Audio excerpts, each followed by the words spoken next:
Ready?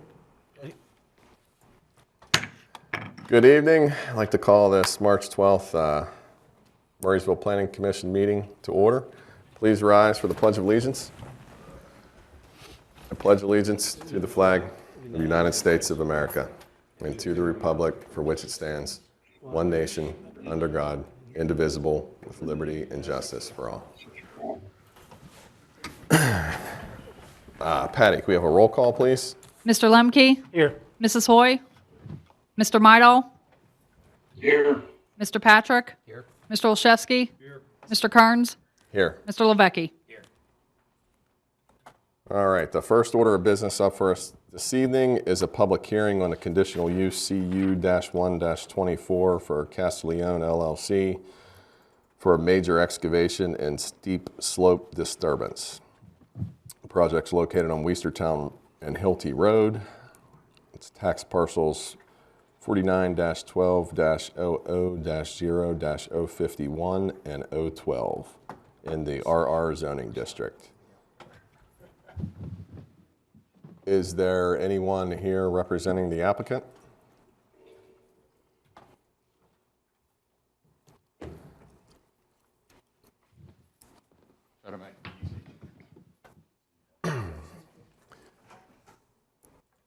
Before we get started, if there's anyone here that plans or thinks they may speak during this, could we swear you in?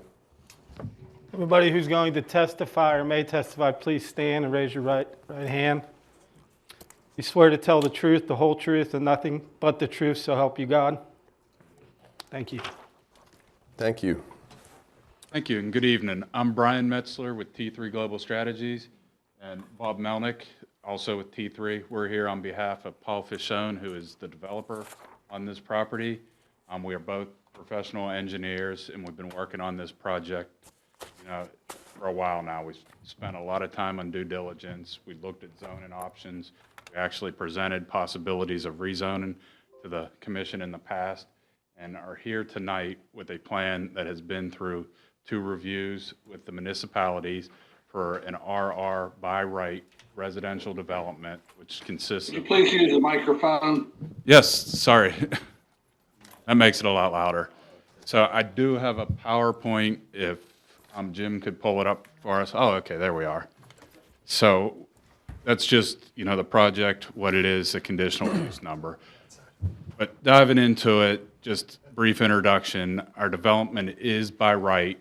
It is 24 lots, and it consists of public road and utility infrastructure. And some of the requirements in your ordinance for major grading, if you're over 5,000 cubic yards of earth moving, which we are, it's a conditional use. And there's also a lot of requirements within the ordinance on steep slopes and disturbance. And we have a small amount of that within this project, which falls in the section of your ordinance, which is allowed by conditional use. So I'll present. Feel free to interrupt me or slow me down if there's a question, but we do have a few slides, and then be glad to answer any questions that you have.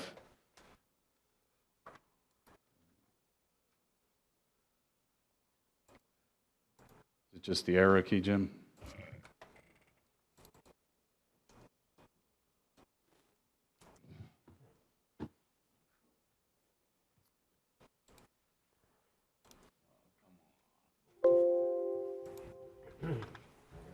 Okay, it's just, I've introduced Bob and myself with T3 Global Strategies. Okay, the tax parcel, which you read from the application, and our site acreage is 54.6 acres. It's currently zoned RR. We're working, within that section of the ordinance, and our proposed density is 0.44 dwelling units per acre. The site is located off of Westertown Road and then Hilty Road. So it's in yellow on the display. The park is the pink area and, adjacent to us on the southwest corner. The development is RR, 24 lots, 1.5 acres. All the roadways and public infrastructure is going to be constructed in one phase. So we intend to come in, build all the roads, all the utilities, leave the lots as we can, sell those lots to custom builders, and they will come in and, we'll have homeowners association requirements on what can be built and can't to maintain the quality of the neighborhood.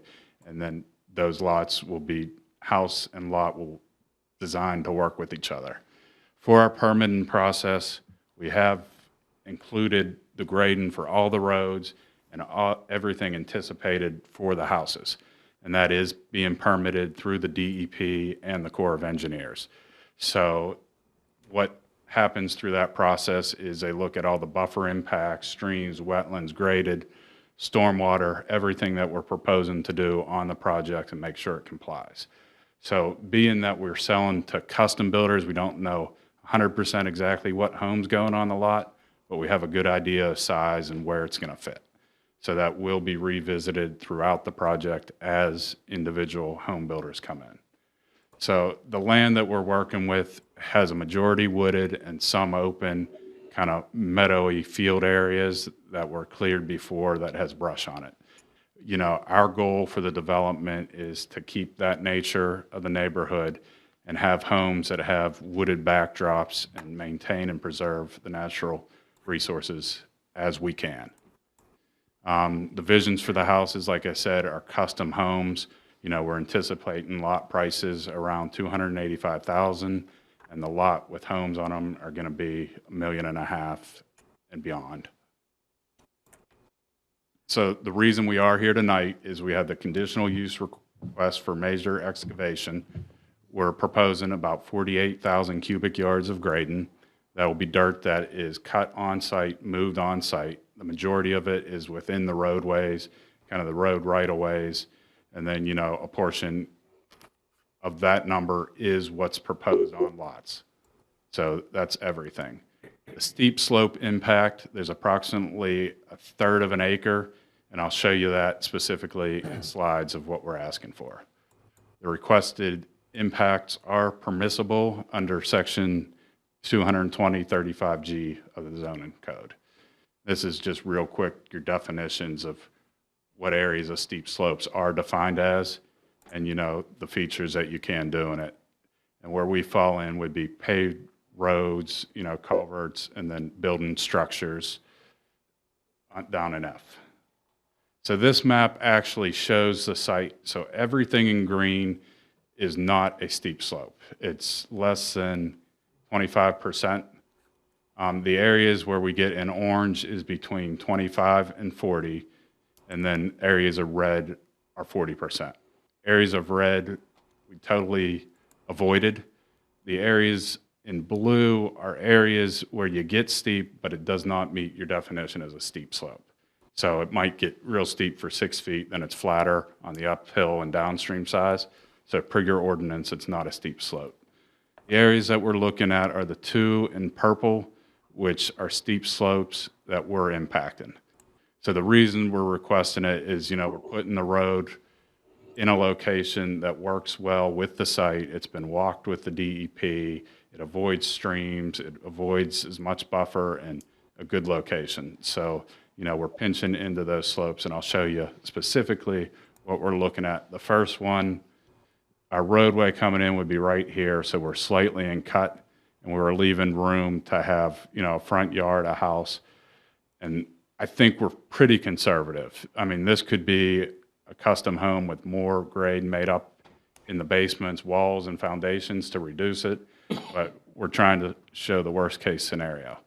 The second section is where our road needs to be lower because we're coming down to try to get to a creek crossing and not have a lot of fill, not have more fill on the pipe and stuff that we need to. So if we built the road, avoided the steep slope, we'd grade in here. So we have a little triangle of land that we're essentially touching a steep slope, but we're flattening it. We're just going flat from the front of the lot to the back.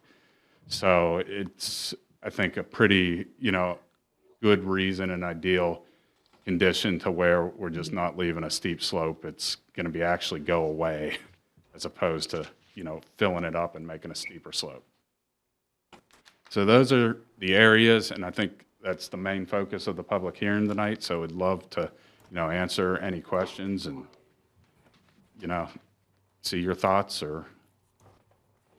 Where are you at in the process with DEP permitting? Okay, where we are at with DEP, we have had, I think, 2 or 3 pre-construction, pre-submittal meetings with them.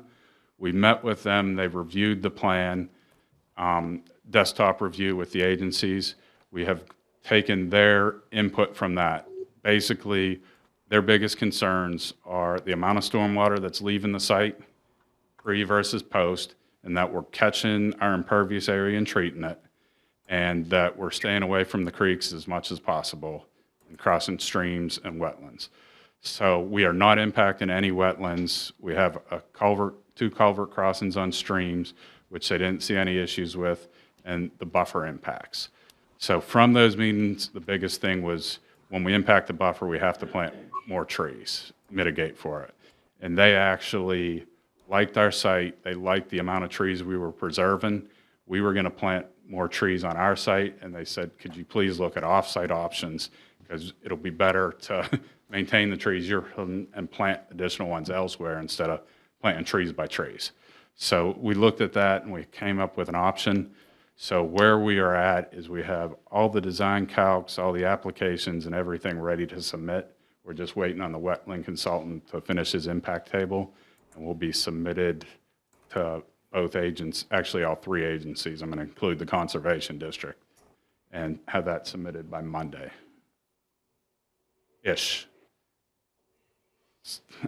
I say ish because we don't control it. We have everything on our end done. So as soon as we get that letter, it can go in.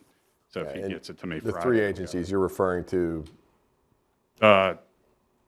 Westmoreland County Conservation District, the Pennsylvania Department of Environmental Protection, and the U.S. Army Corps of Engineers. We are going for a joint permit, individual permit. So we're being reviewed by everybody. so it'll be a while. Yeah, I mean, we're looking 6 months is kind of what we think with all the leg and homework we've done with them. We've been walked, and the professional wetland consultant has walked every stream out there, classified it, you know, whether it's ephemeral, perennial, intermittent. We've taken it the full way. Sure. That would be an accomplishment if you got it done in 6 months. So. You're accounting for a footprint of a house you're putting on these lots. I mean, I know you don't know what's going to be there. They're going to be bigger homes. What amount of like square footage of impervious did you account for on each lot? Do you have a number for that? Bob knows all the nuts and bolts, but I know we put at least an 85 by 85 house footprint, and then we drew the areas for the driveways and showed that on the plan. So whatever, about 5 acres total, he's saying, of impervious that are not in roads. Sure. But each lot would have the 85 by 85 plus the length of their driveway needed to where we show the house. So it's a fairly liberal number you used there, so that's good. I mean, Yeah, and what we see is when you get here, you're going to have bumps and nooks and crannies and multiple different roof lines. So we think it'll fit within that box. But, you know, some will be longer and, you know, 3-car side load garage, some maybe courtyard product, you know, some nice. And there's no on-lot controls. It's all being directed through these regional stormwater basins, correct? That's correct. It just might be something to note, Jim, as you guys are going through the process to permitting actual homes when this is getting built, to keep track of that and make sure we're sticking within those We parameters. require every new home to provide a non-lot stormwater management. I understand, but if they're accounting for it already, they just need to ensure that they're under that in case some monstrosity of a house comes along. Yeah, and that the DEP, I mean, they've kind of told us they're going to look at it, and if they're within the box, everything looks good, you know, they start changing, then it's a modification. And they're going to require the home builder to be a co-permittee. So we're going to keep the permit open in our name throughout the development. And as they come in from a home, they're going to get added to our permit. So if there's a problem, they're tied in with us. And then once they're done, we can release them. But it's going to be a series of modification, or I guess co-permittee forms throughout the process. I mean, so you're accounting for over 7,000 square foot surface area per home, so that's pretty, I would assume that's, Yeah, that's going, gonna be okay. obviously, the joint permit process, we didn't want to go under and have issues. We'd rather, account for it, do some extra buffer mitigation and whatnot to make sure we stayed within our requirements. So this will forego an MPDS permit for each lot then? Correct. And the reason for that, we had a lot of discussions. And, the one option would be cut the roads in, have our developer do it, build the road, seed it, leave, everybody else get their own permits. The DEP did not like that because they were worried about a speculative development. We build the road, nobody ever comes, there's nobody still involved throughout the life of the project. So they wanted each lot, or the whole thing to be permitted together, and then add the responsible party per lot. Yeah, I mean, that just becomes a long, drawn-out process for the owner here. You're going to be holding that NPDS permit for however long it takes to sell the last house, presumably. Anybody else have any questions for the applicants?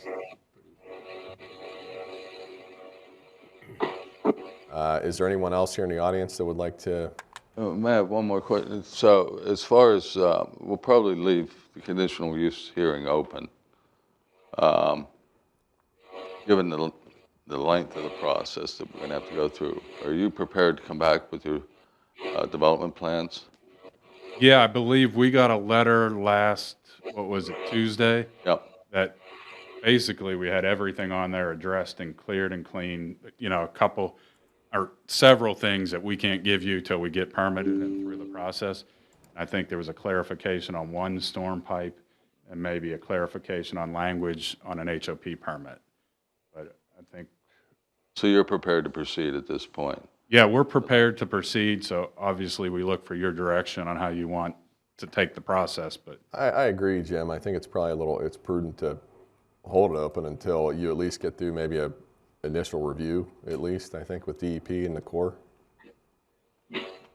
so you're saying keep the public hearing for The conditional amount of grade use, and open. yeah, yeah. Because what happens is, we're on a clock. Since we started the public hearing, we're on a 90-day clock now. So rather than extending it by waiver, just leave the hearing open until we're at a point through the land development review that we can close it and move it to council. Okay, we'll follow the procedure that you like. Obviously, we'd like to get approval so we know, okay, we're good with how this plan is while we go through the DEP, but if you want to keep it open for a meeting, obviously what developers don't like is surprises. So if everything looked good tonight and then, later it changes, that would be the only thing about keeping it open, but Yeah, I can't see any surprises from our end. I think it's just more of a concern on Procedural. surprises from DEP or the Corps as you go through that process. Not that I envision any. I mean, I think it's laid out well. And, obviously, DEP Corps has the authority and the big stick, so if something changes, we have to address it and make them happy. So that makes sense. Anybody else on the board have any questions for these folks? Any audience members, would you like to come forward and testify?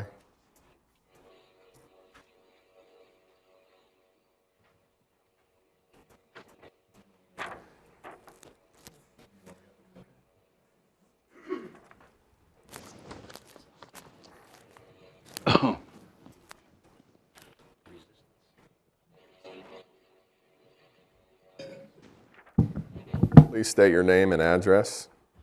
My name is Michael Sable. My address is 4200 Hilty Road. And my wife and I own and reside on that property. Our property is adjacent to the Fishone parcel, and it's primarily lots 12 and 17. During several previous Planning Commission meetings, including tonight, Mr. Metzler and Mr. Fishone presented Mr. Fishone's goals and vision for the development, including secluded wooded lots to save as much existing vegetation as possible, to develop backyards yielding ultimate privacy, and to develop the highest quality of life. I applaud Mr. Fishone's vision and goals. Current homeowners located adjacent to the Castiglione development already enjoy private secluded backyards with ultimate privacy. I sincerely hope Mr. Officione's vision extends to the current neighboring homeowners to help maintain the privacy they currently enjoy by establishing a woodland buffer zone between the perimeter home sites and the development. Earlier development plans include conservancy areas and abundant green spaces, but the current plan I just received last week with the grading, and on these plans I noticed several perimeter home sites in the development that have extensive grading that run pretty much between the property line through the 50-foot setback right up to the home. And I'm assuming that all the vegetation will need to be cleared in those areas shown of grading, and that the buffer effectively between the homes within the neighborhood and outside would be destroyed.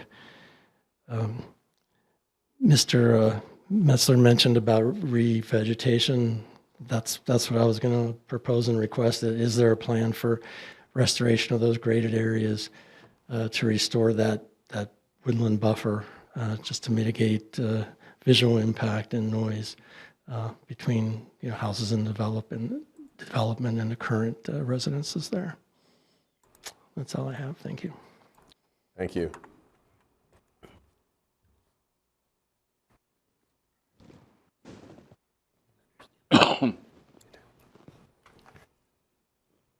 Hi. Good evening. My name is Deborah Sable. My husband and I live at 4200 Hilty Road.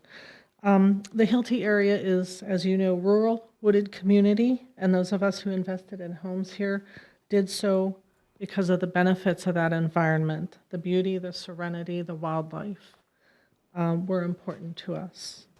I am a homeowner whose property borders Mr. Officione's. Specifically, we are upslope from lots 12 and 17. I'm most concerned about lot 12. According to the map, I believe sheet number U1.2, every single lot requires grading and contouring, with many showing extensive grading and contouring. Lot 12, which adjoins our property at the lowest point of our property, appears to be scheduled for a 12-foot elevation change in about 50 feet. And it's beyond, right immediately beyond our property line. It actually is scheduled to begin the grading at our property line according to that map. Part of this grading will be a drainage swale, and part will be a cut to help level the building site. Since our property sits immediately upslope from the most heavily contoured side of Lot 12, I'm concerned about the potential future damage to my property from possible slippage or changes in water patterns. I am really also pleased with Mr. Officione's vision of saving as much existing vegetation as they can, and that all backyards are exposed to a green space. But looking at the map, please remember that everywhere where you see a road, a structure, or a grading or contour line, that is an area that has to be clear cut. When I look at the map, I see a lot of space that has to be clear cut. The house on lot 12 appears to me to have nothing but a swale and a sharply graded slope at the back of the house, between the back of the house and my lower property line. A high degree of contouring and grading, by definition, equals a high degree of clear cutting. It is my hope that the members of the Planning Commission visit the site prior to making your decision, and if conditional use is granted, I hope that frequent municipality oversight ensures effective grading practices and policies. Thank you. Thank you. Keep in mind that this hearing is actually just for the conditional use is just for the disturbance on the steep slope areas of the property. It's not for the development as a whole. And as we've heard, it's relatively a small area that we're disturbing for that. So.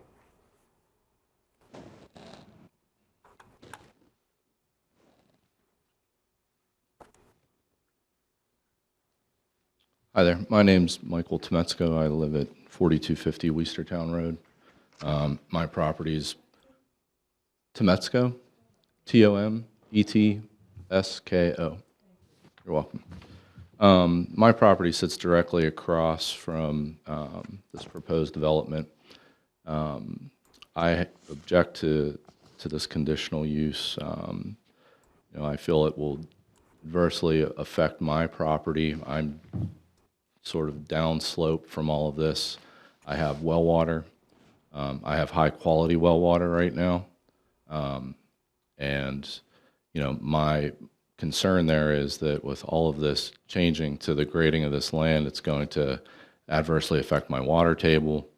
It could also, stir up different things in the soil that are going to adversely affect my water. I don't feel that I should be the one responsible for having to, monitor this or, determine if that water is safe, whether it be scientifically or financially. My well is going to probably be within 250, 300 feet of the entrance to this proposed development. And so I have a lot of concern there, just from a water standpoint. I'd like to bring up Steele's Run, which goes through this property. That is a high-quality cold water stream. It's a tributary of Turtle Creek, which is an approved trout water for the state of Pennsylvania. There are only 2 tributaries in Turtle Creek watershed that are high-quality cold water streams, Steele's and Haymaker Run. I think that, we have to worry about the riparian habitat. We have to worry about the quality of that water in relation to what's proposed to be developed over there.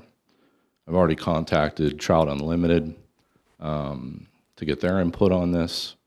I plan on contacting Turtle Creek Watershed Association, Sierra Club, whoever I need to get their input, because I do think it's something that needs to be monitored more by than just, the DEP and the developer. It's something that needs protected. I'm also concerned just with the soil and the disruption of it. There should probably be some sort of geological survey done. There is industrial use on that property now. There is a gas well that's there. I don't know what the history is in terms of what else has been done over the years. But if we're proposing to move this much land, I think it's important to understand what that impact could be.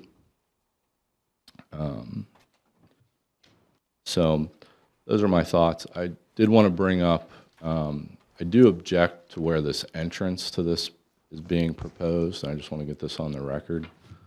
It is almost directly across the street from my house. With the 24 lots, there will be an excess of 37,000 cars per year that will travel in front of my house to go in and out of this plan. I have a very peaceful environment right now, which will be ruined if that is the case. If the developer was a good neighbor, he would try to facilitate a different approach into getting into his plan. I feel that my family and I have a right to quiet enjoyment of our property without nuisance from this development, and that nuisance would be the excessive amount of traffic in front of our house. Everybody will likely be trying to travel to Murraysville, so that means they will exit this plan and make a left-hand turn to go down Westertown Road.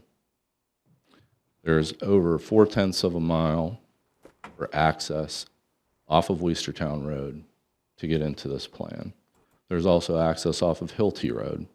So I'm not quite sure why this plan has to have an entrance directly in front of my house. I'd like that to be taken into consideration.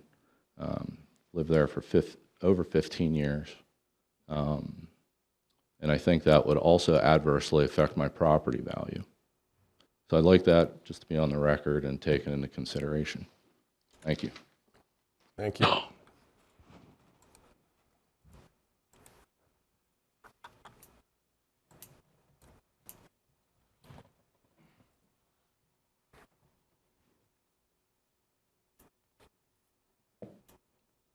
Hello. My name is David White. I reside at 4310 Hilty Road. My wife Kathleen and I are close landowners to some of the proposed lots. And I felt it would be appropriate to make a few comments and ask a few questions about the development. We have lived in Murraysville for the last 25 years, the last 13 on Hilty Road. We moved out to this area to get away from planned housing in town for a more rural environment for our children. I spent some time reviewing the current plan, and it raised a few questions and concerns I'd like addressed. The zoning was asked to be changed last year and it went before council. I know it was denied. The plot size is now down to 24 from 28. Lot 2A of the Walter Plan subdivision, when I bought additional property from Dr. Walter, shows the lot as a non-building waiver for agricultural use. How has this changed? I see it's RR, and I thought RR was 2 acre minimum. Is this changed at some point now? Plot number 24 appears to be a new addition to the plan, which seems wholly out of place. It has no access to the cul-de-sac that I can see. Would be the only one with access to Hilty Road. This doesn't make any sense to me for this plan. We have an easement for our driveway portion over the property that accesses Hilty and a documented maintenance agreement.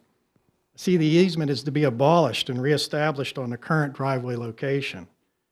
Are you aware of any subdivision that will be required by our driveway agreement to equally share in the cost of maintenance of this road based on 24 lots, including ourselves? There's a gas well on the property that's shown to be abandoned. This is news to me. After learning this, I talked to Diversified Petroleum as we still have rights to the gas.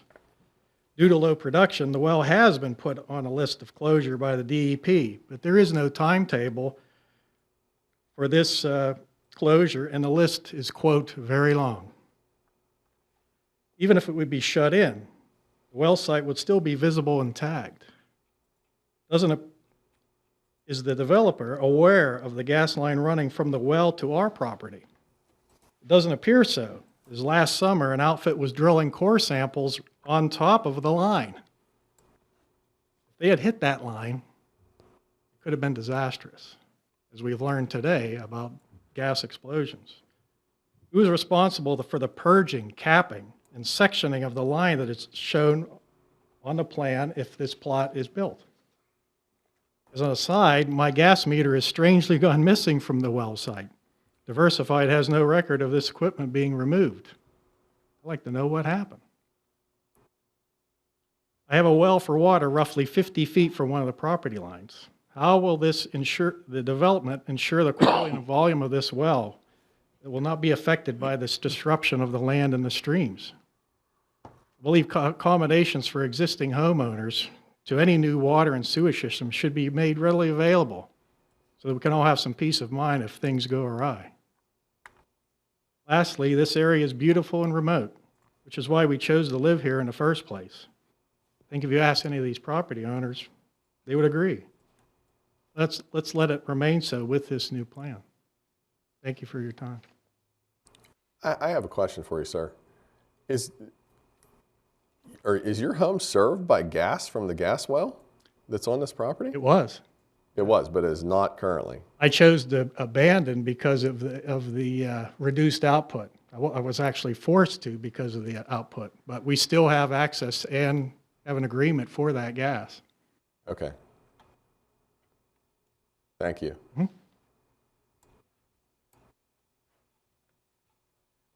Anyone else? I believe that's everyone on the list here that I had. I don't see anybody else. So, you guys from the applicant, do you want to address some of these comments? Maybe specifically start with this gas well. Yeah, we'd be glad to address anything as long as you don't mind us going outside of what the request tonight was. But I'll try to remember everything I heard, but feel free to ask questions. The gas well, since that was the last topic, we are aware of it. It's a diversified gas well. The information I heard is correct. It is to be abandoned. We are actually working with Diversified. We'd have several conversations, and what they are doing is working up a quote for them to do the work sooner and Mr. Fischone to pay for it so that it doesn't sit in their long list for time after time. So the last thing we heard from them is we would get a quote probably 3 weeks ago. So it's going longer than they're taking, but they are looking at that. They said they are, over the course of this summer and throughout, abandoning wells in the area. And, if they could get us a quote and we're willing to pay for it, it would be moved up in the process. I don't know anything about the meter, any of that. I would assume once it was requested to be taken off the gas well, they came and disserviced the meter, but I'm just guessing at that point. Sure. So, but yes, we are aware of it. I think the other question on that was a driveway easement that shares that we show on the plat to basically be abandoned and redefined. It's because the existing driveway is outside of the easement that we currently find records on. So we were trying to clean it up and make sure that everything, was legal when things were said and done. I don't know, I could start talking a little bit, but going back in the process, we were here for a rezoning. Our intent of that was Paul always wanted a minimum of 160-foot lots, and RR's 200 feet by 1.5 acres. So we were looking smaller, trying to get it tighter. I think we proposed an R1 or an R1 conservation, and we went through the process and basically were denied. So we were left with the option to develop the site by right. So, in some areas it might have pushed it out further just because the lots got bigger and whatnot. And I think we are, 4 homes less, but we are working within the zoning ordinance. I think the entrance location was another big thing I heard. Like closer to the park, we have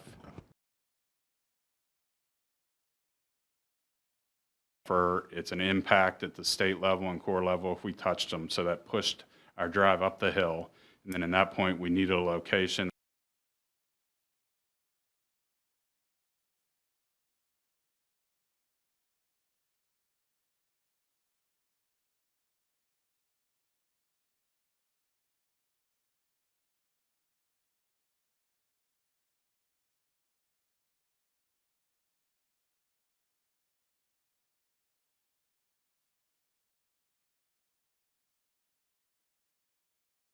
lot requirement and the 300 trip per day requirement for a full-blown traffic analysis of the road. So we did follow your ordinance and rules. I think the lot off of Hilty Road, we made that lot just front Hilty because it was land, it's nice, it's flat, it's a nice lot. And without, building more roadway, more infrastructure, we were able to get a lot there. We are bringing public water up there through Hilty. So, we're not connecting existing homes, but there will be access to water and sewer at our entrance. So should the homeowner choose to either get there by gravity or an individual grinder pump, it'll be public utilities. You may allow them to tie in the future. So it was entrance, it was zone, and it was Geotech. geotech. We've had the site examined by a geotech engineer. That was reviewed by your engineer. They basically agreed with the findings.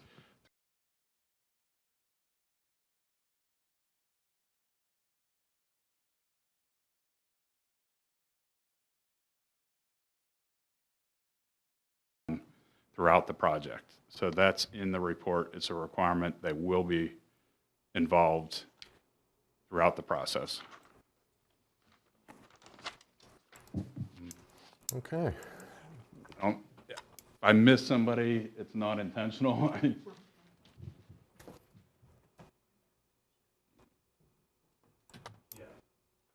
I think what Paul reminded me is this project has been going on so long.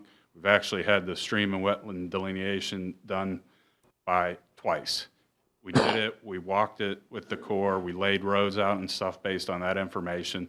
And, we went through the zoning and it got long, so we had it redelineated, within, the last year. So, the findings in that stream has been done by 2 professionals and looked at the Corps multiple times. Is there something I'm...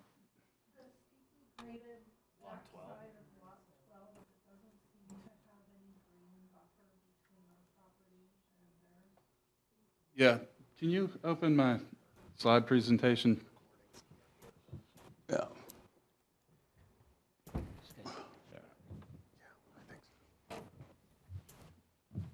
Is it that 12 right there? Okay, I believe that's lot 12. So, you know, as we come in, we have a cul-de-sac. This lot here, lot 11, is actually the home site that's Paul's looking at. Oops. I have fat fingers. I don't know if that's you or me, Jim, but Go ahead.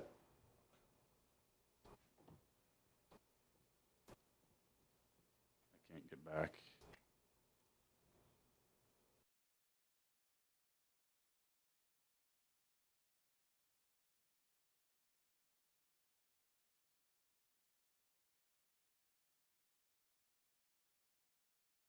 For the meeting.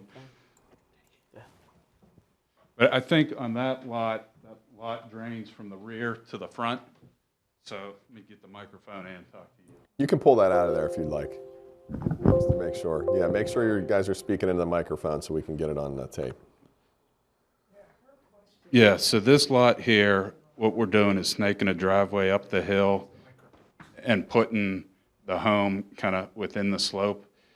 We graded that out as a terrace, which is our best guess. So there are not buffer requirements or anything there.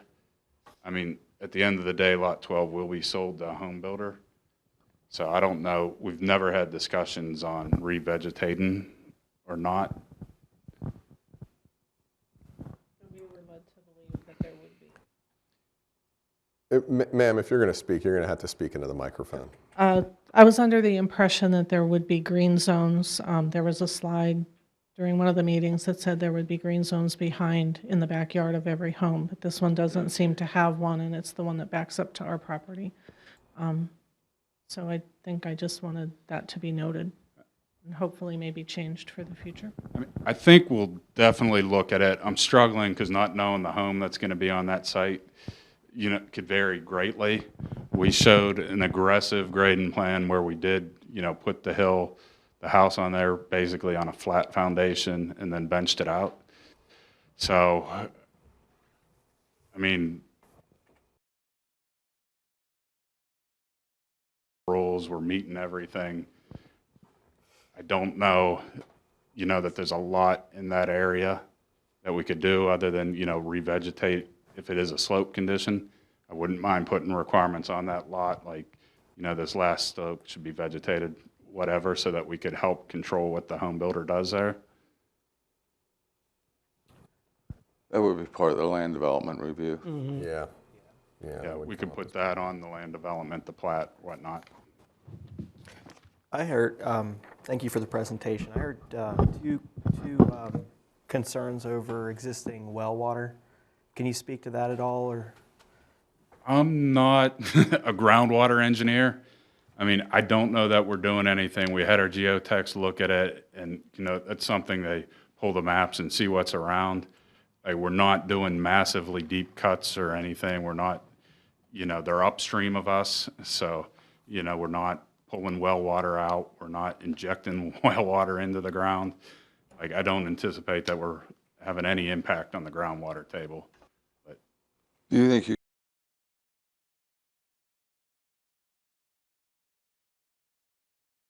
if there's a comment from you, we'll have them evaluate it and put it in the report like we did the other stuff. That would be helpful.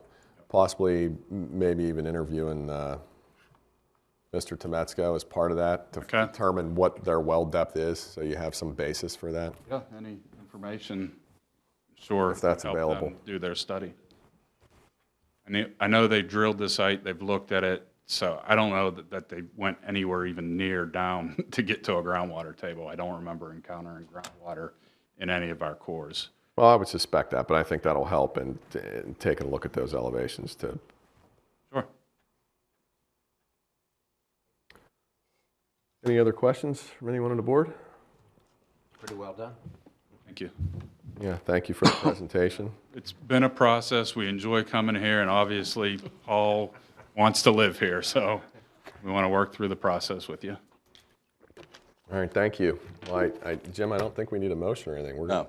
going to just as we said, keep this meeting open to revisit once they get a little further along down the process. And then as far as process, maybe this is for Jim. We had the land development and subdivision, and is there any discussion or anything on that tonight? No. I think we still need to accept the application. I'll have to check our records, and then it'll be scheduled appropriately. Okay. If you're prepared, you can come back next month. We're prepared whenever. I think we're well ahead of the game from Okay. your requirements. The long path is the DEP. All right, that would be, got 3 calendars up there, but not April. I think it's the 12th. Is April? It'll be the second Tuesday. Yeah, the second Tuesday. Yeah, it's a 9th, April 9. And I guess it is what it is, but I think we were accepted at a previous meeting, and I think your letter from your engineer deems us complete. Okay. So if there's something missing, these couple things, we could definitely get cleared up before the next meeting, but if there's something missing and you need it, if you could just send us a letter or a comment letter, we'll get it handled. All right, very good. All right? Thank you. Thank you. Thank you. Okay, moving on here in the agenda, we'll have the approval of the minutes from the February 13th meeting.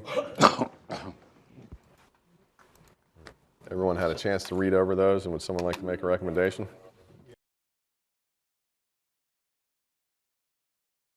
In favor? Say Aye. Aye. I think I heard Bob in there. It doesn't look like we have any more. Is there any other public comment? Looks like everyone's clearing out of here. So under old business, we have the discussion concerning the study of the zoning requirements for the general business overlay district. Come on.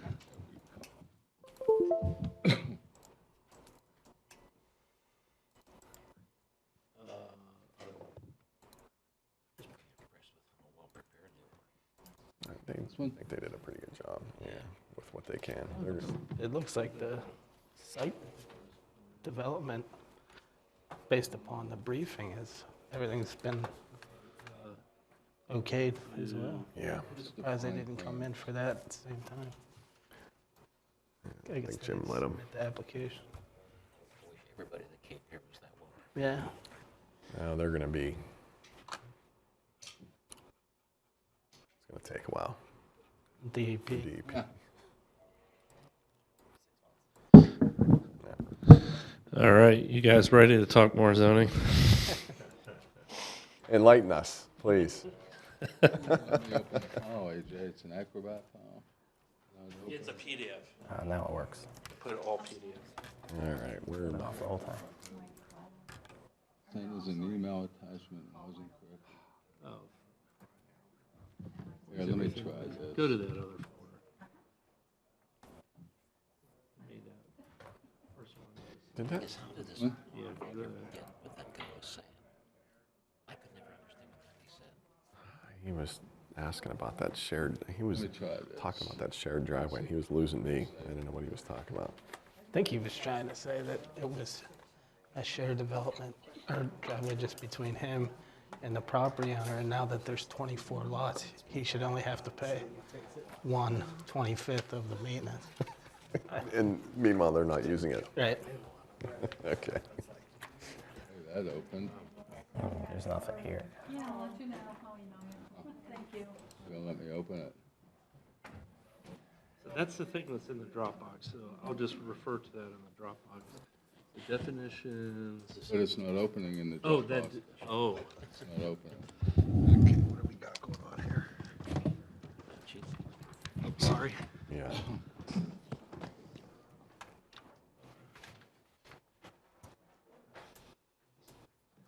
Soon, though. Yeah, that's only 4KB. That's not a real Acrobat file. That's not a real Acrobat. Chase has baseball, but he drives now. Yeah. The other files are My daughter had volleyball. But, her teammate drove tonight. It's got some kind of like fetal first front of it. See how How about you? in front of its name, Did you have anything going? larger file, those two. Oh, okay. Addie's been helping with that, but she can't on Tuesday or Thursdays because she has club practice instead. So, she enjoying that? Yeah. Okay, so. That's what Addie said, yeah. Can you Great. It's amazing how popular that come sport try that? She tried everything. She played softball for a while, then she played basketball in middle school for a while. Just wasn't really into it, and then she tried volleyball. Yeah, no, I hear what you're 4 saying. KB, yeah, there's something like that. It's a fun sport. Yeah, it is. That's the fun. Although, Okay. if you get in the club, those tournaments are brutal. And Jim, you said the other one didn't open either. That's what their home facility, yeah. Two that aren't and two that. Yeah, I'll be in Florida with the baseball team, but yeah. Land use suggestion. I was, Initial land use suggestions. which club is she playing for? And use West East, definitions, yeah. that's bad. We had a tournament in East Palestine, Ohio last weekend, on Sunday. I had to be there at 7 a.m. and it was daylight savings. It was brutal. Yeah. Yeah, they try to jam those things in there. That's crazy. Does your daughter still play? Email it to. She is, yeah. Okay, so we She missed it. She was at Westy, and then she missed they had tryouts. Everybody had tryouts when we were on vacation. And then they literally filled, so they were like, no, you're fine. You know, you played for us for 2 years. We know who you are. No, they wanted to check. So they filled out the teams at that first time. That was it. And they all did it. Luckily, we found a place that, yeah. 15. Yeah. I mean, she's 16U, but she's still 15. Yeah. Yeah. Addie missed her tryout too. And the guy that ran the place, we talked to him beforehand. Oh yeah, we know Addie, it's no problem. She has a spot. Well, they put her on the third team. So her team's struggling a little bit. Well, I think that's what they thought they were going to do with Chloe, and then the two coaches from the high school, they decided they weren't going to coach for Westy this year, and then that just kind of. But at that point, they had already collected checks and Sure. offered these other people spots, and they're like, yeah, we don't have another team. Who's she playing for?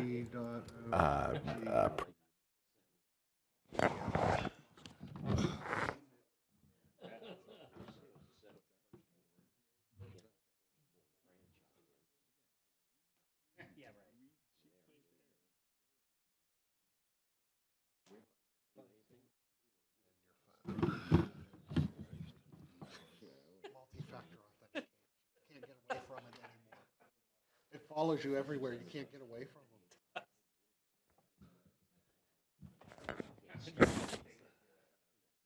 I held off as long as I could, but when the insurance company said, well, you either start now or we're not going to cover you. Yeah, we got it.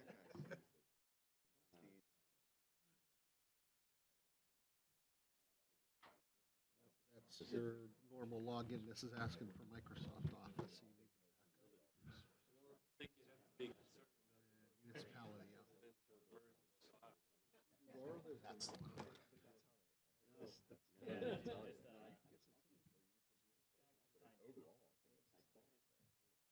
no.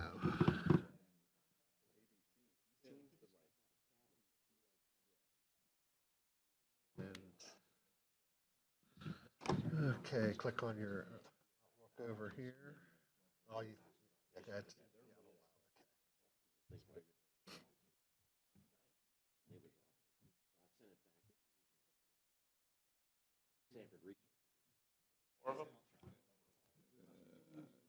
three of them. Save them down for you. Yeah, save them.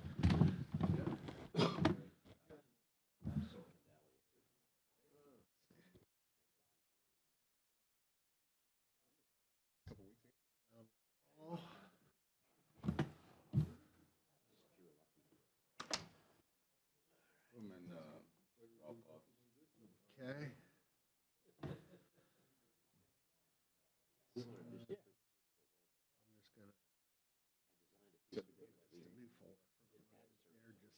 keep them separate.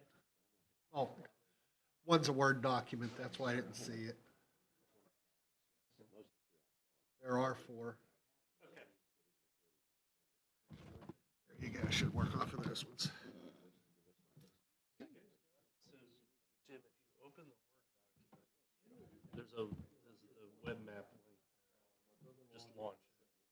Hopefully you don't have a firewall or. It should be good. I'd imagine it should be good. Should just be able to click. Enable editing, it's blocking you, that's your security.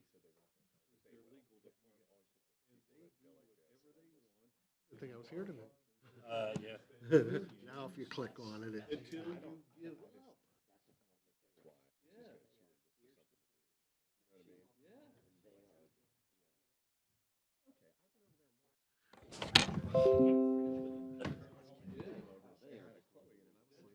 We'll have a prep.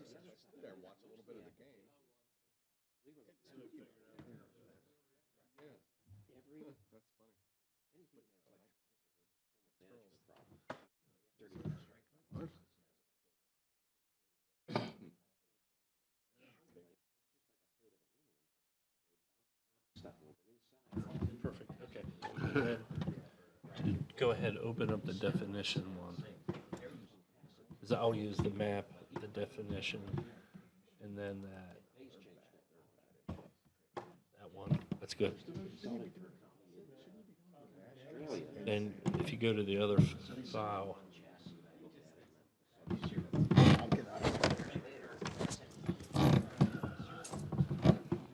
Yep, second one down. No, sorry, second. You could keep that one open. And then just open. So that's when I got serious, and I says, like, the problem is we developed this technology back in the early 70s. We were looking at most of the automotive heat exchanger world, big map. So everybody was using big cobalt vacuum. Which one do you want? Just minimize that one. Heating elements and radiant. Initial. Second one down. Initial. There you go. Okay, so I'll do the map first. All right. Okay, all right, we're good.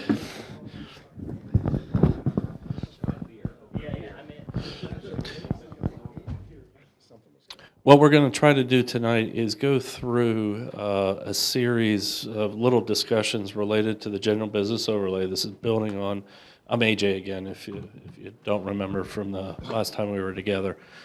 Focus on the general business overlay. I believe in your Dropbox, there were a series of files that Jim had dropped in there. I'm going to hit on some of those, but we also on the screen and in the Dropbox, you'll have in the future, now that I'm understanding how you guys use the Dropbox, so I apologize. Next meeting will get a lot more seamless. But if you look at the screen, this is a map that is a web map. You will have a live link. So anytime you want to go look at something, you're able to always go to that live link. And Jim, you can drive, you can zoom in. This is just like Google. Over on the upper left corner, you'll see the plus minus. Those are the zoom controls. So that allow you to move in. And as you move in further, you'll be able to get more information, meaning new layers will come on. So right now you can see parcels. The red, the blue, and the green, and what we're focusing on, those are the parcels that are within kind of the general business overlay. Over in the upper right corner, so you'll see there's 3 bars, and then 3 looks like pancakes stacked on top of each other, and then the 3 squares. Jim, if you hit the squares, you can always change the wallpaper background.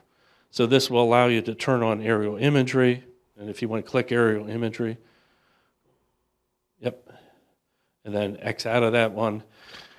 Now you can zoom in and you can see just like you do on a Google map, and if you want to go back, just put that grayscale map back on, etc. The middle icon, the 4 pancakes, is the one that we'll go through tonight, so Jim's going to become a pro at this. This gives you the layer of lists. So Anything that has the blue check marks or the blue square with the white check mark, those are the ones that are currently active. All of those are available. So what we tried to do was to have this discussion, because you got into questions about floodplains, where stream locations were at the last meeting. We know that some of the properties have some utilities, meaning pipelines or a power line that may affect how they develop in the future, et cetera. We tried to put all that information on here. Jim, if you want to turn the mask off. So layer, second one, nope. Go to this, you could keep that one on, X out. Yep, and then go to the pancake icon and turn off the fourth checkbox. It says mask. There you go. Okay, all right. And if you want to X out of that. So we built this so if we need in discussions, information, we can just turn it on and off. And then as you guys are kind of thinking through things and looking at alternatives and you need some base information, you have this at your fingertips. Second thing that was really the core is starting to talk about what uses you currently allow in the general business overlay. And then as we had introduced in terms of the last discussion, the notion of maybe not treating all areas exactly the same. The way the general business overlay currently works is from Allegheny County border over to Delmont, all parcels that are in the general business overlay are treated exactly the same. And when you look at the circumstance of the parcels, the terrain, where there is utilities, those types of things, I'm not sure all parcels should be treated the same. And so that's the idea we had floated, that we could probably break it into maybe 3 sub-districts, we called them. So 3 distinct areas. Those are the colors on that map. Now, in your Dropbox folder, there is a series of maps. It's the same maps, it's just paper copy. We just made PDFs of the stuff. So this, I think, is a lot more helpful because you can zoom in and out and you can turn on the utilities or the trails or the slopes or whatever, where I couldn't put that on the static maps. But what we want to try to do is sort through what are the characteristics of the red, the blues, and the green areas. And we took a first pass, and this is based on the audit, present that to you guys, and then really kind of open up discussion. Jim, if you want to hide that one and go to definitions. So one of the things, it's one of the PDFs. One of the things that we also compiled, which will be in your Dropbox, is all the definitions that are related to the general business overlay. So in most cases, so we went through the ordinance and we just started copying and pasting those definitions that somehow were land use related and were relative to the general business overlay. So those are all on the screen in terms of, and we have them kind of broken into subcategories in terms of planned residential, single family homes, you get into multifamily, et cetera. The colors do mean something. If you see kind of that darker blue, actually, this blue is just giving you the specific land use. So these are, this blue is exactly what's in your ordinance today. There are a few land uses that actually aren't defined in the ordinance. For instance, convenience store. Maybe it's buried somewhere. I can't find it. Jim and I talked about it before the meeting started. There probably are a few places. This is also a time maybe we can do a definition for those things as you're going through this whole exercise. So there's a few things that aren't defined, but the vast majority, they're defined. And we kind of organize these into topical categories. And so as we start going into some of these individual areas, and if you remember kind of the MSA areas, so down towards the Allegheny County, across from the Blue Spruce shops, that was an area that, again, I think because of constraints related to probably traffic, the stream, getting in and out of the parcel outside of even traffic, maybe isn't the most ideal for that intense commercial type of use. Maybe it's a different type of use. and we can make that sub-district, which I believe is the red one, that possibly could be more leaning towards residential rather than large shopping centers, Targets, Walmart types of lifestyle centers, et cetera. And then in other places where we have adequate capacity, maybe where we have improvements in the road, so points of ingress and egress are there, or they're a lot easier to achieve, maybe that's where you could have the commercial development, assuming that the land has kind of a good lay. And if you remember in terms of past discussion, there's some areas, and the Buncher Farm as an example, has gone through a lot of different plans, but there's a pipeline, there is a really steep slope to get up there, you have the limit in terms of Berlin Farm Road, et cetera. So there's some limitations, and maybe there's a different set of types of uses that we really should be exploring. So again, at the bottom of this, Jim, if you scan all the way to the bottom, if you can scan all the way to the bottom of the, so you'll see the yellow-orange color. These are uses that would be proposed definitions. So anything that you see in blue, you already have. The yellow is stuff that possibly, based on the audit, could be uses that maybe get added somewhere in the overlay.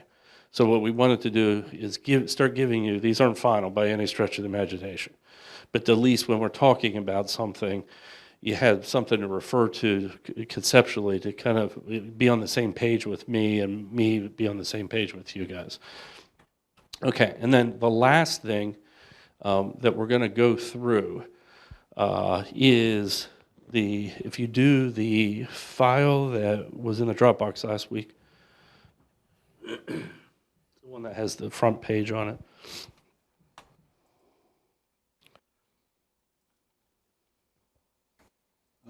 Now you can keep that one open and do the other one. I think it's the first one. This one? Dropbox. Come on. Dropbox? No, the site he was showing us. There we go. Whatever, I don't even know what you're. They're going to Is add there it. a URL, if you wanted to access this, let's say from a home computer, is there a URL we can use to? Yeah. Yeah, so I pasted it into a Word document. That's what we were having some trouble with. For some reason, I was getting over to Jim's computer. Microsoft was doing some things to it. So we'll figure out how to get that so that you have the live link. Worst case, I can always email it. So I emailed it to Jim as we were going through this whole thing. He could forward that to you guys. Yeah, there's, the 4 documents that are being referenced tonight are under the April folder in the Dropbox, if you have access to that. I just took them over there in anticipation of the next meeting. So what's on the screen now, that's the PDF that was in the Dropbox. These are all the static maps. If you go to the very last page, you'll see a little table here. So as we went through the audit, this is kind of where we landed in terms of starting to think about if there was a change to the whole notion of the general business overlay, how would we possibly change it? So the way it's organized, there's general groupings of land use. These are not specific land uses. So those are going down the rows, the 1 through 7. Then you have the sub-districts, the ABC, going across the columns. And all we did on this one was just to get the discussion going, was check off, like, A, the way the land lays, possibly that could be mixed use, planned residential. It could have commercial center. It could have residential development, intense residential, maybe R&D. B would be just commercial, research and development, and local commercial. And again, that's the blue. So A is red, blue is B, and then C was the green, where we were saying potentially because of the lay of land, and in this case, the adequacy in terms of traffic. You have a lot of traffic capacity. Planned commercial center, and then planned distribution. And just to remind everybody, the whole planned distribution was coming out of, are there uses that we're not addressing? Some of these parcels have sat now for over 25 years. What possibly could allow those to develop? because there's been, I'll use Buncher again as the example, a lot of different proposals. They can never financially get it to work. We had things that came in as residential, we had things that came in as commercial, we had things that came in as medical. What types of uses? In that case, in that particular area, there's also an area in Delmont where there's undeveloped land. It's not the easiest to develop. Maybe the distribution is the right use, and they have capacity in terms of traffic. I mean, my kind of thought there is, should we be limiting it to what they're able to do? You know, 'cause so in that C district, like you used the Buncher property, like we're saying that that would only be distribution or commercial. Yeah. Right? Yeah. And because what I'm finding is, like, at some point, it will be feasible to develop that in some other way, possibly. I mean, Jim and I had this discussion the other day. There is no good ground left to build on. It's all built on. It's been built on. We're developing property now that people looked at 20 years ago, 30 years ago, and said, that'll never be built on. Literally, that's what's happening. So and you're probably right. So the reason we, as Carolyn and I, the gal that I work with, started looking at these groupings and looked at C specifically, residential is clearly permitted throughout the entire corridor. We know that there's been numerous residential, and moving the pipeline was a huge issue. Yeah. Huge issue in terms of cost, and the fact that it forced the plateau where the development was to sit very high, which caused a lot of access issues. So we were, again, looking at, well, what can deal with that site and the uniquenesses in terms of that site, where the planned commercial and like distribution has the financial wherewithal to do that. In 30 years, could residential be at that value? Possibly. It's possibly. But we know that there's been many that have tried, and you have to get enough density. AJ, will there be definitions applied to these 7 Yes. generalized land use groupings? Yep. I think that would help out a lot in going back and comparing them to the districts as they're laid out. Yeah. Because that really gives meaning to what the districts are being proposed as. And actually, Jim, before we wanted to start doing the definitions, if you go back to that other table, the one that you had opened earlier, I think it's the initial one. It might be the second one down. This one? Yep. So rather than actually write the definitions, what we tried to do was go through the specific land uses, okay, that you currently have in the ordinance, and begin to put them into those buckets in terms of those 7 things. And so what we were trying to do is show you, okay, we think these types of uses, without getting to a definition, would fit into what is distribution or what is, planned commercial type of thing. Then once we go through this exercise in terms of, okay, take that off the list, and P, don't hang on the P. It could be conditional, whatever. I just wanted to get something down to get the discussion going. So as an example, in Subdistrict A, we would expect single-family, two-family, triplex, fourplex, or quadplex townhouse should be permitted uses. Multifamily, again, apartments, possibly garden apartment. And this is one of the things that we're telling you guys. I think the densities that the general business overlay currently holds residential to are too low. That's a different problem than land use. It's that there's not enough density, so it's hard for a developer to actually get a project to work financially. Different issue. Now, if you come back and say, we're never going to have, this is Murraysville, apartment density of 16 units or 24 units per acre is not going to pass muster here, you need to hear that, because then B1 comes off the list. Because you're saying we're never going to allow that. So that's what we kind of want to go through tonight, is take a first pass at this. This is going to go faster, I think, than you think. And so the black bars, or it did make me nervous there. well, because you're giving me characters. Like, we'll have to go back and do some some additional work, but at least you're starting to paint kind of where you fall. The black bars are those buckets in terms of starting to kind of define these individual categories. And when you get down to like number 4 there, distribution warehousing, we try to put in what are the different variations of say, distribution. You may give direction and say, we don't need to deal with all those. Let's have one general kind of category or something like that. And then to Jim's point, we have to define what's included in that. And so these are kind of the contemporary ones. Is again doing zoning across the Commonwealth and seeing what other communities are being presented in terms of that. There's high cubes, there's high bays, these logistics centers, et cetera. Just one thing, kind of, we were here when the Marketplace of 22 fiasco happened. What was your thinking and rationale around that Buncher property that could only be a logistics center and not a residential? Oh, well, we have, Jim, if you go back to the previous table, we're also saying plain commercial. I mean, I think there's a variety of uses that's Subdistrict C is Buncher and Delmont, or Subdistrict C. So 2 and 4 are the uses that we think, or the groupings of uses that we think probably make the most sense in those 2 areas. You know, you think down at Delmont, you have already Walmart and some of the other large format types of retail businesses. You also have several large parcels that are undeveloped.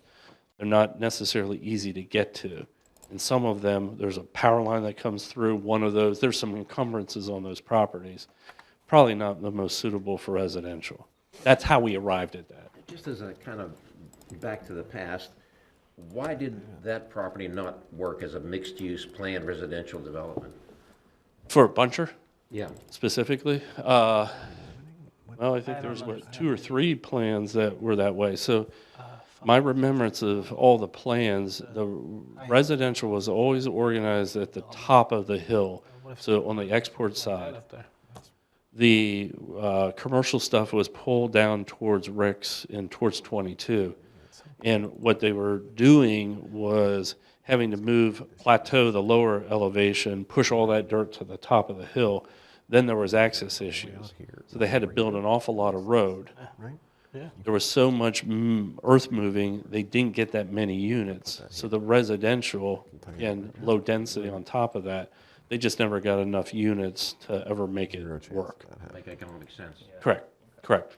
And then even when Excella was exploring it for mini hospital and for kind of their sports medicine and kind of sport recreation center, it didn't develop.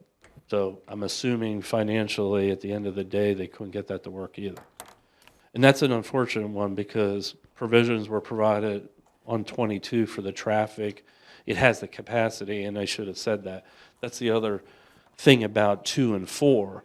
Those groupings of uses can take advantage of that traffic capacity. The residential, there's a lot of capacity that the residential, you couldn't build enough units to sop up off that capacity. If you recall, Ed, the majority of that property is zoned residential. Yeah. In fact, a lot, again, the business overlay is an overlay. There's always base zoning districts. There's quite a bit of area that actually, in the business overlay, is base zoning is residential. You guys were talking at the last meeting, actually across the road. I'm not going to get this right. Is it Kokosing? Cohosic. So that was built up by some of the residual cut in terms of they created land over there. It still sits. It's got a weird kind of sit to the rest of the road. I don't think from an access standpoint that makes any sense for commercial. It's best to just leave it as residential. And I would even suggest get it out of the business overlay because I just don't think it would never take advantage of what the business overlay, the benefits or the advantages of it. They would never be able to leverage that.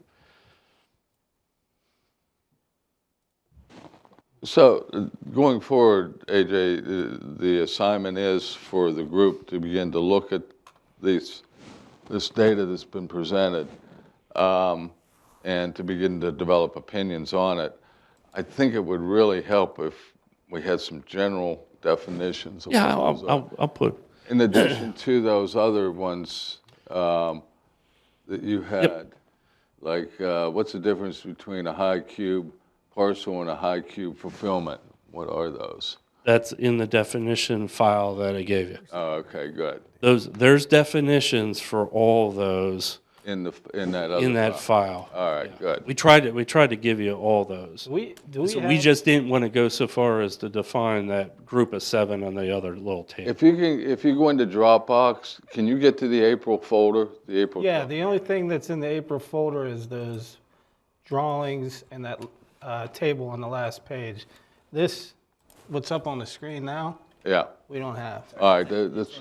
I'll get it. We have that. It's in April. That's my fault. Okay. MUR, that's. Yeah, I had information that he had sent me earlier. I put it for the file tonight. Then the additional information that we couldn't bring up had the email. I just put it in the April folder. Okay. But I'll organize everything in the April folder for you. In the proposed kind of mappings you have already drawn out for us in that presentation, is there anything that's non-conforming in those districts that you have? Oh, Have you well, looked at what's currently there to see if there's anything that may not meet your new definition for those overlays? Ah, boy, I couldn't answer. There may be some residential and commercial districts yeah, I guess. that are pre-existing overlays. I mean, pre-existing non-conforming. But I don't know that any new developments would be non-conforming. Like, I think as you move down towards Sardis, the intersection, maybe in that section there Yeah. might be some non-conformances, but They would be old non-conforming. they would be pretty old. Yeah. Yeah, and I think, again, there's 2 parts to the homework assignment, if you want to call it that. It's to look at that table that has all the uses, sub-district A, B, basically X out ones you don't agree with. Okay, that's simple. The second one is to look at the map and start to scrutinize. We didn't change anything on the map yet. So there's some areas, like I had mentioned, that one that's across from the Buncher Farm, you know, I think in some of that probably should come out. You know, when you got up, there's a couple areas on 286. Once you get above the kind of the Golden Mile section, and you get into less developed area, that's up to you guys. I'm Just not sure. Just what so I understand what you're saying. With the maps that are in the March folder that you've, you know, put the Keller designations as sub-district A, B, and C, that is the existing business overlay. You're just putting We broke it into 3. We broke it into 3 categories. All right. Yep. Boundary's exactly the same. We haven't changed anything in the boundary. So the second assignment is to look at the map, and there's 2 parts to that. Scrutinize where we said A, B versus C. And the second part, are there any areas that you think maybe even the boundary should get rethought? The way we kind of, the colors in our head in terms of A were those places where we knew we had some real constraints, whether it was traffic, whether it was a floodplain. That's why I think that web map is helpful, because you could turn the floodplain on. And we were talking about MSA before. If there's 10 acres to develop, you really only get like 5. Because once you take out all those encumbrances, you may say maybe they drop out of the overlay because they're not able to take advantage of some of the stuff.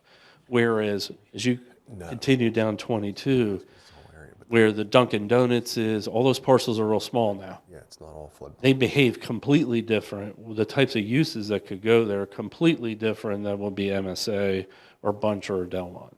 So that's how we arrived at subdistricts A, B, and C. When you look at those subdistricts, reference the colored map that's in the bottom right-hand corner. That'll give you the zoning classification as it exists for those properties in that district. So for example, in South Murraysville, down by the community center, that's all mixed use down there. And the mixed use uses as defined in the zoning ordinance are pretty clear. and what's being proposed. So, try to keep in mind, there's big differences between these overlay districts. You have like the mixed use, where you got all smaller lots down there, well-established homes that have been turning over as essentially offices down there. And then you have the bunch of property overlay out there where it's wide expanses of ground. So it's good to reference the existing underlying zoning of the overlay district. My personal, if there's areas we want to limit to because of traffic or things like that, or our infrastructure can't handle it, that's good to limit things, I think, from that standpoint. My personal opinion, I think, would be that to free it up, like we're saying, we keep talking about this bunch of property. Me personally, I can't see that being ever used as a distribution or warehouse being where it's located. I mean, out closer to 66. Yeah, that we had, the other place was Delmont, right? Because they have access like that. If you look at areas where there's major roads intersecting, that's where you get those. I can't see someone putting something like that there. I'm not saying it won't ever happen, but you might be surprised. Like I said, not saying it wouldn't happen, but their first thought is not going to be there. It's going to be elsewhere. So now, as those areas all get eaten up and developed on, right, it goes out. But anyways, back to my original point is my opinion would be not to free it up and let people kind of decide what they would want. Like, why would we not allow someone to use, for instance, do some sort of mixed-use residential there, if it made sense? I mean, I know we're saying now it might not make sense, but why would we limit it? Okay, and so I'll just throw it back to you. I'll be the devil's advocate. Then we really have to spend time talking about what the density is, because people have tried it and they didn't bite. Okay, so for me, though, on the planning side, why is that? It looks like there's a lot of investment just to get it to be developable, and there's not enough yield. I don't get enough units. So if you think you want to keep that open, I hear you. I'm not going to argue with you. We probably have to make some other change if we're going to really make it attractive. So you don't think, so what you're saying is the current density you don't think would still, even if we open it up for say there's a checkbox for everything on that property. Say it's A. Is that A, right? Is the one where you can do anything? Yeah, for distribution. Steve Victor pretty much flat out said, just could not get it to work. I mean, he did plans. Yeah, there's been at least 2 attempts to develop that residentially. My recollection, the reason I asked you why you thought it failed, my recollection was a little different. What I saw was this group of activists, basically, that were jumping up and down and carrying pitchforks and torches. I mean, seriously, that was, because I knew the person personally that was leading the parade. And then the other thing that I saw, which was really interesting to me, was you want to talk about corruption. I thought that what the architects and what the lawyers were doing to the developer were almost criminal. And the reason my observation is this: they'd come into a meeting and the planning commission would say, well, you should be doing this and this and this. The next week they'd come in, they'd do this and this, but they wouldn't do, and they're charging this guy $400 an hour with three attorneys. So, I think that guy was just crushed financially. Yeah, I can't speak to that. When we did some work for Excella in terms of the bunch of property, which is really their property, Jim was able to pull out all the past plans. So I'm smiling as you're making me remember in terms of the pitchforks. We kind of went back and looked at kind of what was proposed chronologically, the history of it. I do think there's some serious limits in terms of the current zoning that nobody could ever be able to justify the cost of the property. We know that on Excella. Excella quietly probably paid too much money for the property. They can never get their original investment back.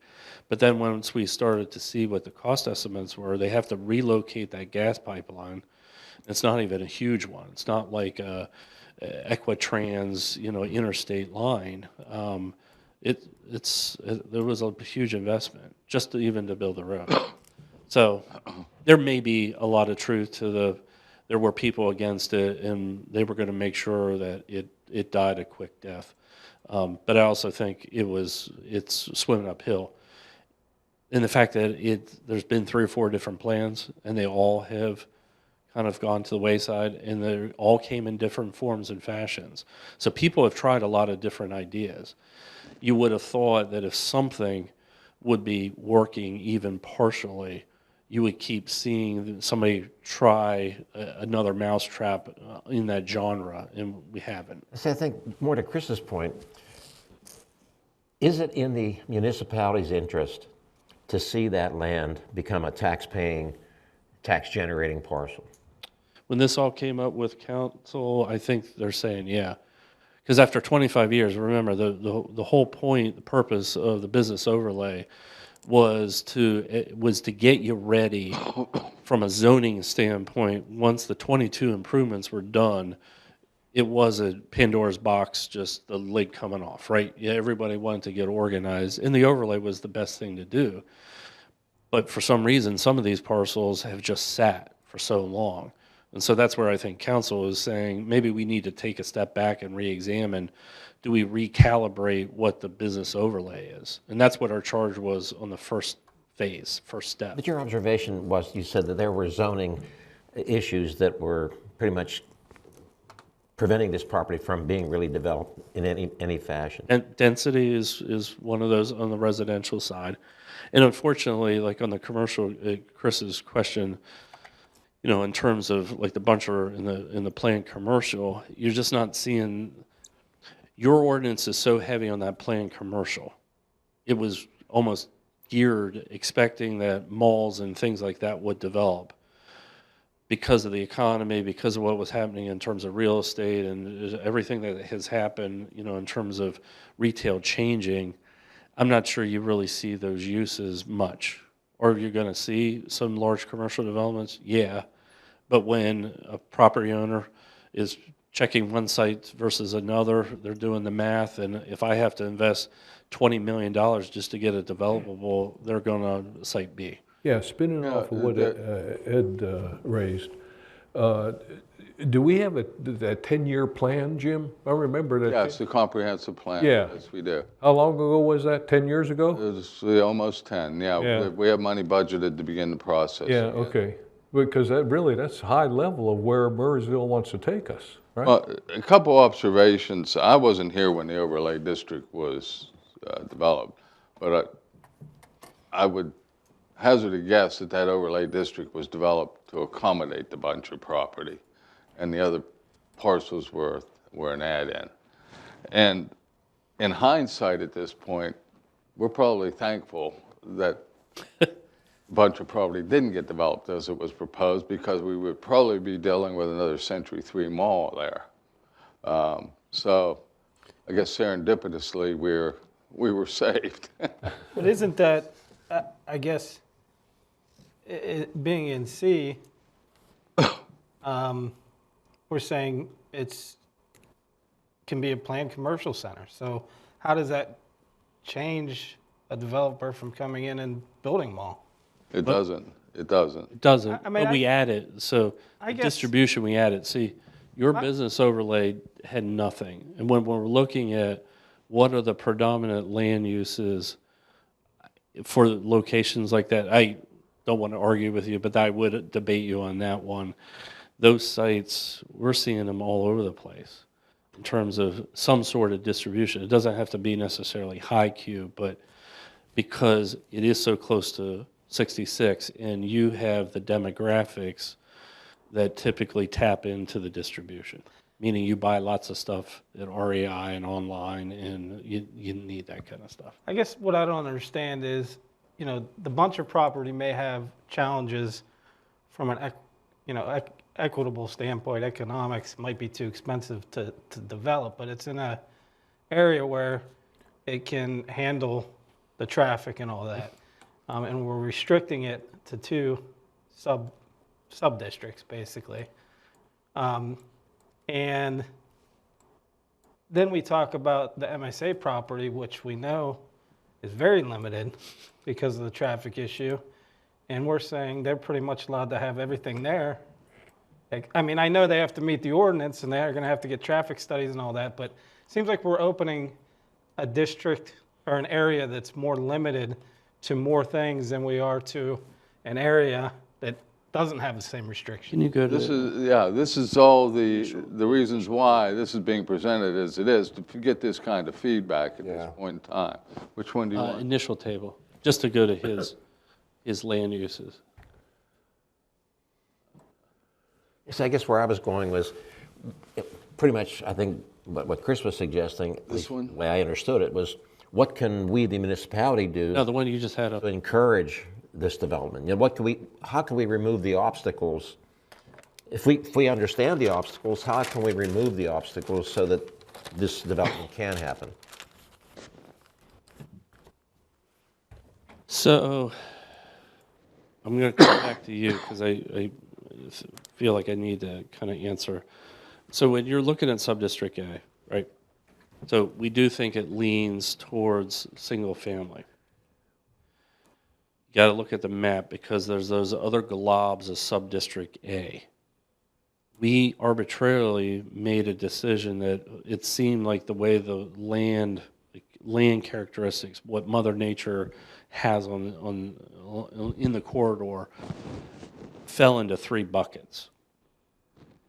There is red as you go up 366 and 286. So when I'm talking MSA, I don't think you're going to get Roman numeral 2 because it can't handle all that commercial use. But because we have other Subdistrict A up at 286, that stuff could go there. And so you may come back and say, we probably need 4 buckets or 5 buckets. If we're really going to use this to control more specifically the uses that go in certain areas. And I think there may be some advantage to doing that. We were trying not to make it more complicated than it needed to be. So just when you look at the map, there's a lot of, I think there's 2 green areas, there's maybe 3 red areas, and then the majority is the blue, but a lot of the blue is the small lots that we all are familiar with on the 22 corridor. Would you want me to get you hard copies of this so that you can spread it down on a desk and go from map to use? Would that help you to work through it? I mean, when's that link going to be? Or is that? Yeah, I think. Yeah, I think that. To me, that's all I would need. Okay. Okay. Now, your question again. What was it? I basically said, you pointed out that there were obstacles to, let's say, Buncher as an example. So what can we as the municipality do to minimize the obstacles or to lower the bar, so to speak, to enable some development to happen? I mean, just to have it sitting there idle doesn't seem to make a lot of sense to me. Yeah. Okay, so let's take the MSA area. So we know that the stream and the floodplain really limit how much of the land, the parcel could actually develop. So I think in that instance, introducing something that allows somebody to have a little bit more flexibility in terms of how maybe deal with parking a little bit differently. So you give them a little bit more flexibility in terms of the parking. Maybe they're actually, so you got to lift the building height. So you have to make a taller building so I could tuck parking under because I got to get multiple layers of development on the same postage stamp of land. Does that make sense? That solution doesn't apply to Buncher. Buncher has plenty of room for that, right? Buncher, I think if you want residential, clearly the density can't be 6 units per acre or 4 units per acre. It has to be much, much, much higher. And again, knowing Murraysville to some degree, people start to get really nervous when you're talking 16 units per acre because it's not the kind of the feel of Murraysville. Just like some of the discussion you heard tonight in terms of that rural kind of character, even though it's not a rural place by any stretch of the How do we get the development off of School Road then? School Road South. Well, and to your point, maybe there's been enough over time that there's been change that you can introduce some stuff. Commercial development. I guess that's a better way of saying what. So I think there's a few other things in the ordinance in terms of, because it kind of presumed commercial development in most cases. As Jim said, I think it was designed around Buncher thinking it was going to be a regional shopping center.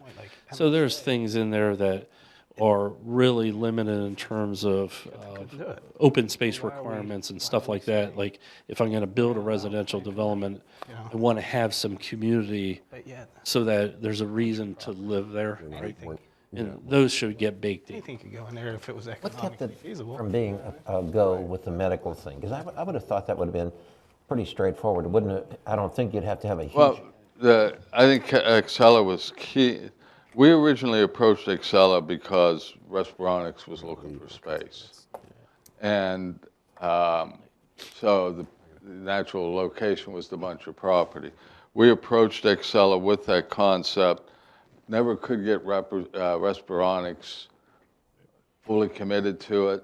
And as a result, I think Excella looked at it as Respironics being the linchpin to the development. And it fell apart. Okay. So technically, there wasn't any technical reason? No, it was, not a physical. No, it not was a physical. finances. Right. So Excella, but that's kind of wrapped up into the woes of Excella. So when Excella positioned for that property, that predated Forbes. They couldn't get that project off of the ground before Forbes was developed. As soon as AHN was able to pull that off, they lost what they thought was going to be market. They had experimented or internally talked about maybe doing orthotics, have a particular focus. I don't think the market analysis felt that was strong enough. And so that's where Respironics, Jim, I think is spot on, was the thought. Again, that was medical in terms of, while it was R&D in light manufacturing, it was in the medical side. I think they saw there was an alliance there. And there was a plan, we had residential on that. Yeah. So there was a notion of having senior living, and again, that didn't meet the ordinance. It would have been stuff if they would have said, hey, we could get this to work. But on the financial side, I think some of the challenges they had just made, without having a big anchor like Respironics, very difficult for Excella to do that. We saw what happened to Excella financially. They just weren't coming to the table strong financially. So what's the homework? If it was easy, we wouldn't be here. Yeah. Homework is take the map. Jim does have the link. He can get that out to everybody. So A, on the map, is scrutinize the ABC. Do you believe the boundary where we had A going into B or whatever, is that the right boundary? So to some degree, it is turning on the aerial and saying, oh, that's Joe's auto repair. I think it should go down the next parcel. I'm making stuff up, but it's that level.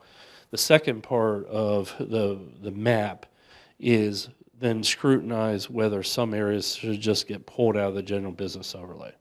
Again, remember, it's an overlay, so there's base zoning to every one of those parcels. So in some cases, properties like Buncher is zoned residential. It's the overlay all of a sudden unlocked the door that they could do all that commercial development. And in some cases, you may say, you know what, I don't think that type of development really is appropriate there. The base zoning should just be it. And so we changed that boundary there. Then the second thing is on the table that has all the uses, so it has the 3 columns and all the uses, is where I had the Ps. Just start going through, be ruthless, just start going through and crossing out. I don't think that belongs there.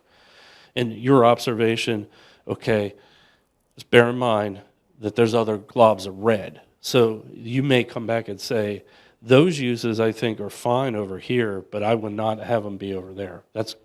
I need that, because that may give us reason to say, let's further break this down. We're trying not to make this too detailed, too granular, if you follow me, in terms of fine grain too early, because it would become a little overwhelming. So the notion of not looking at it as one overlay, but as a series of overlays that has a specific purpose or a series of different purposes. That's first what we wanted to introduce.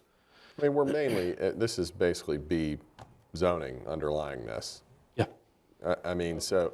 Well, your overlay, Most of it, I mean. there's two dimensions to your overlay. Yeah, your overlay is voluntary, so a property owner, if they opt to exercise the overlay, get to have some new uses. Right. Right. The second part of that is they also get some flexibility in terms of setbacks and things like that, that supersede what would be the base zoning.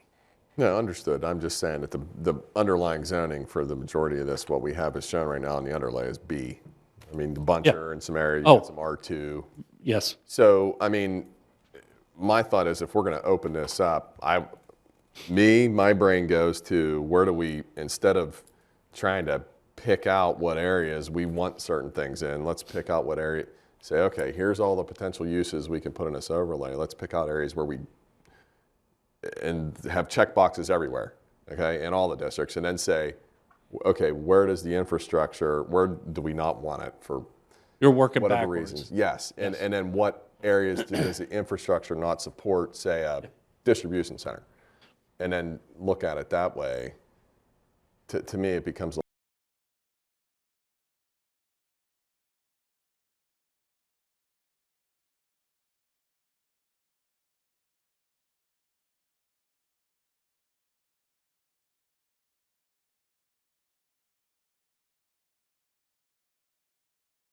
Which comes in with crazy subdivisions. The area across You're the going road, through a rational process in terms of deducting. the area across the road from Buncher, where that Cahosa Road is, you're showing that as that's a business district? this is R2, and then This is R2? this down here. What's this? This piece, it's all B except for there's a little piece over here that's rural residential. Yeah. Here's rural residential. Yeah. So I think somebody came in with a plan once where they wanted to trade that rural residential to make it all R2 and give up the business parcel, and that was shot down. So From council. You're saying from council. well, council or zoning, I'm not sure where. I think didn't someone try to rezone that? Yes. Where? That's what happened there. Yeah, they wanted to the put south- storage facility there. Didn't we see one for I think they were trying to put recently. in something akin to what was up on School Road South. That was my recollection. You mean apartments? Yeah, they wanted to do partial. They wanted to do a mixed, I think it was mixed single-family homes and something like what was up on top of School Road South. And that was shot down for some reason. So we're sitting here saying, what's the rationale? If it's not popular then, is it going to be popular now, I Well, guess? I will say this. So if council's the one that triggered, let's take a step back and look at this. Maybe there's a little bit of a different mindset. So, I think in terms of, from what I understand, they're receptive to, hey, if there's a different approach, a different set of thinking, let's talk it through. Okay, that's good. Yeah, so I think we're on the right path. Good. Okay? You guys are good on the homework assignment? All right. I think so. Any other questions? I move we adjourn. Any other business we need to talk about? Mr. Morrison first. No? A lot of interest in the Rite Aid property. Oh, good. Not good. One is Phantom Fireworks, the other is a marijuana dispensary. Oh, jeez. Oh, jeez. Oh, we have one of those. It's called PA Vapor. Yeah. Did I say that on public? It was PA Jokes, Vapor. jokes, everyone. Is that an open mic? How Biden can do it, we can do it. I'll take a motion. So to moved. adjourn. Second. All right, all in favor? Aye. Aye. All right, I'll clean up Dropbox.